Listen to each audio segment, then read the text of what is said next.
அவர் உங்களுக்காக சிலுவையிலே தன்னை பலியாய் கொடுத்தார். నీ కోసమే యేసు క్రీస్తు సిలువలో బలియాగమైపోయారు. వారినాల్ అడికబడ ఒప్పుకొడుతారు. ఆయన కొరడాలతో కొట్టబడ్డాడు.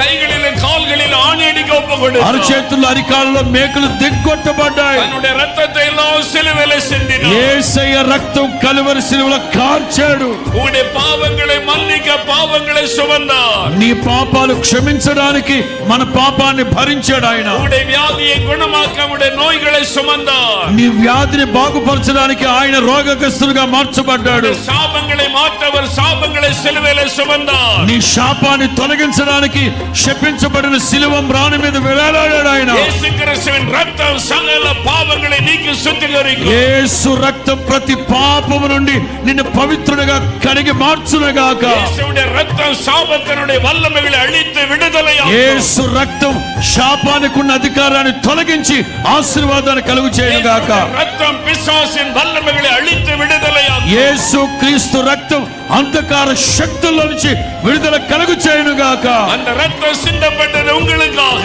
ఆ రక్తం కార్చింది నీ కోసమే. సహోదరుని உங்களுக்காக. సహోదరుడా నీ కోసమే. సహోదరి உங்களுக்காக. సహోదరి నీ కోసమే. அதை நீங்கள் விசுவாசித்து ஜெபித்தால், ఇది నీవు విశ్వసించి ప్రార్థిస్తే இன்றைக்கு அவர் உங்களுக்கு அற்புதம் செய்வார். ఇప్పుడే నీకు అద్భుతం జరుగునుగాక.